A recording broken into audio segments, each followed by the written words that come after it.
This is a lecture from Open Tuition. For the free slides that go with this podcast, please visit opentuition.com.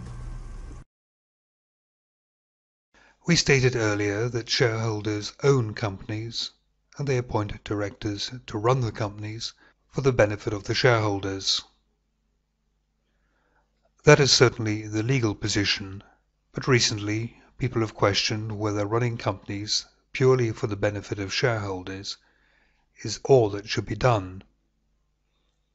And this has given rise to the somewhat fashionable idea of corporate social responsibility. To what extent should the interests of other stakeholders be taken into account? For example, certainly companies should be run within the law, and no doubt there are laws relating to minimum wages, maximum working weeks, and permitted levels of pollution. If companies adhere to those laws, should they go further? Should they pay people much in excess of the minimum? Should they reduce the hours that people have to work? Should they tighten up even further on the discharges made from the factory? Many observers argue that companies should go further than simply meet the minimum obligations as set by law. But this can be a difficult area. First of all, going further with these social responsibilities normally reduces the profit of a company. But profit is of itself a good thing. Profit enables a company to exist more permanently, to put money into research and development, to give more stable employment, and of course the higher the profit, the higher the taxes, and taxes are then spent for the good of society as a whole. Companies should certainly not be embarrassed about making profits. Secondly, it can be argued that instead of a company, say, making charitable donations, shareholders, if they get larger dividends, can make those donations themselves. And furthermore, they can make those donations to the parties they feel most deserving. Thirdly, do directors have the legal authority to make non-essential payments? This is the directors using company assets, which are ultimately the assets of their shareholders. People could argue that they have no right to give those away or to spend them needlessly.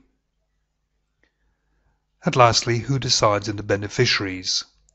Are the beneficiaries simply the pet charities and interests of the directors? What exactly is the democratic relationship when it comes to decide who benefits from the extra donations or the extra benefits distributed amongst non-shareholders? Johnson and Scholes identified 4 ethical stances, and indeed these stances also have something to do with corporate social responsibility. The first stance says that it is the purpose of companies to look after shareholders, and in particular the short-term interests of shareholders. This would allow them to do almost anything which maximized short-term profits. The second stance looks at the long-term interest of shareholders. This is more ethical, simply because in the long run, unethical behavior is more likely to be punished. If you're found to have cheated, or your products harm people, then although short-term profits may be increased, longer-term profits will be decreased when you're found out. Third, multiple stakeholder obligations. In other words, widening obligations beyond just shareholders to stakeholders in general. So that one has to take into account employees, suppliers, customers, the local population and government when making decisions about the company. And finally, there's a shaper of society, where a company or organization sets out to fundamentally change the way society is run. Some companies may try this, for example those which claim to be very green, very ecologically respectable. But it's difficult to know to what extent they should be doing this. Are companies and individual organizations the proper bodies to shape society? Should that not perhaps be government?